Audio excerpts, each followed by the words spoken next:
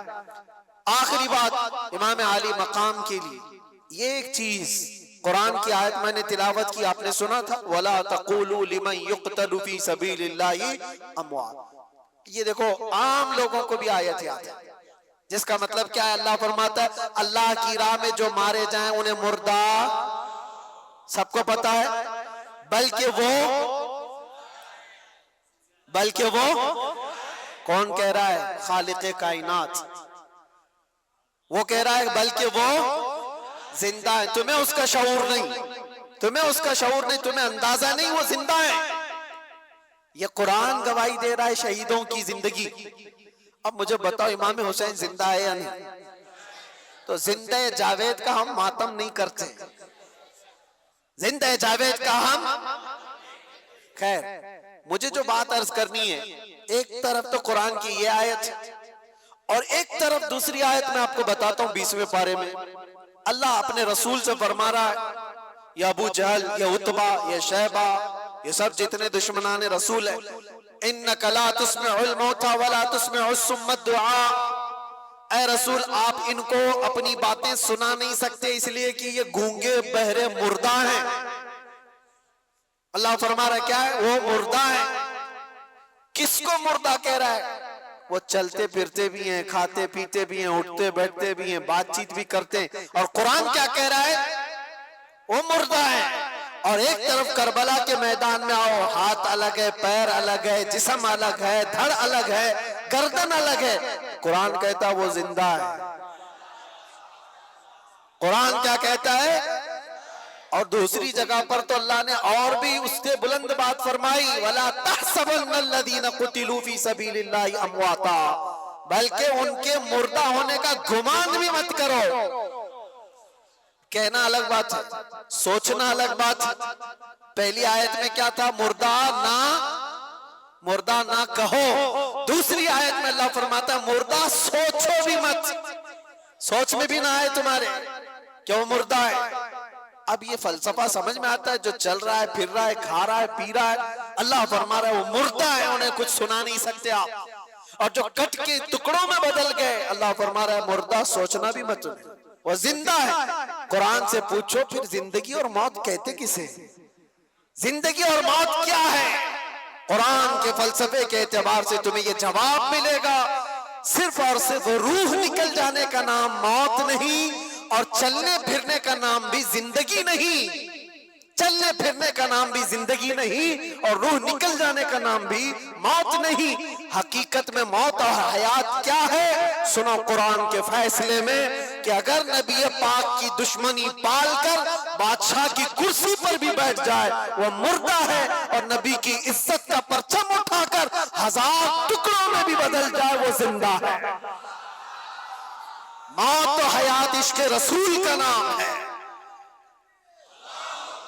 موت و حیات ایمان کا نام ہے, ایمان کا نام ہے. موت و حیات ایمان ہو تو پھر اب مرنے کا خوف کیا ہے تم؟ یہ بات اس لیے میں عرض کیا, کربلا کے میدان میں جو شہید ہوئے ان کو مردہ کہہ سکتے ہو؟ نہیں، ایمان پر جن کی موت ہوئی ہے، ظلمن اگر قتل ہوئے ہیں تو اللہ نے ان کی زندگی کی شہادت قرآن میں عطا فرمائی. تو اب مرنے کا ڈر کیوں پالتے ہو؟ اب مرنے کا ڈر کیوں پالتے ہو؟ دو پلس پوائنٹ تمہارے پاس. اگر ظلمن مارے گئے تو شہادت کے بعد ہمیشہ کی زندگی، اور یہ تو ابتدا ہے، مرنے کی ابتدا ہے. اگر ظلمن مارے گئے تو شہادت اور ہمیشہ کی زندگی. اور دوسری بڑی نعمت یہ ہے کہ قبر میں پہنچنے سے پہلے تاجدار مدینہ کی زیارت. اس سے بڑھ کر کے اور کیا چاہیے؟ جب کسی بندے کو یہ خیالات ہوں کہ مجھے میرے مصطفیٰ کی زیارت کرنی ہے، تو وہ بندہ مرنے سے ڈرتا نہیں ہے، بلکہ وہ روز انتظار میں ہوتا ہے کہ وہ گھڑی کب آئے گی جب آنکھیں بند ہوگی اور دیدار مصطفیٰ ہوگا. اسی لیے میرے عزیزوں، جانتے ہو آپ ایک مومن صالح کو موت کے بعد اس کے گھر والے قبر میں لے جا کر دفن کر کے آتے ہیں تو حضور نے جو فرمایا وہ سچ ہے کہ منکر نکیر آتے ہیں، فرشتے آئیں گے سوال جواب کے لیے، لیکن حضور فرماتے ہیں قبر میں بھی ہوں گا. اور منکر نکیر حضور کی طرف دکھا کر کے مردے کو پوچھتے ان کے بارے میں کیا کہتا تھا. یہ سوال ہوگا کہ نہیں ہوگا؟ لیکن شاعر نے بہت اچھے انداز میں اس کو کہا ہے، جو بندہ زندگی بھر یہ تمنا کرتے کرتے کرتے رہ گیا کہ آج ہوگی زیارت کی کل ہوگی، آج ہوگی زیارت کی کل ہوگی، اور مر گیا بندہ، خواب میں زیارت نہ ہو سکی، اب اس کو یقین تھا مرنے کے بعد تو ہوگی، مرنے کے بعد تو پکا ہوگی. اور جب مر گیا تو قبر میں آ کر فرشتے جھنجھوڑ کر اٹھا رہے ہیں تو جھنجھلا کر کے کیا کہے گا؟ اب تو پائے ناز سے اے فرشتوں کیوں اٹھو، ارے مر کے پہنچا ہوں یہاں اس دل ربا کے واسطے، مر کے پہنچا ہوں یہاں، مجھے یہاں تک پہنچنے میں مرنا پڑا ہے، موت آئی ہے تب میں یہاں پہنچا ہوں، گر پڑ کے یہاں پہنچا، مر مر کے اسے پایا، چھوٹے نہ الہی اب سنگے در جانا نہ. میرے عزیزو، اس تمنا کے ساتھ اپنی زندگی گزارو.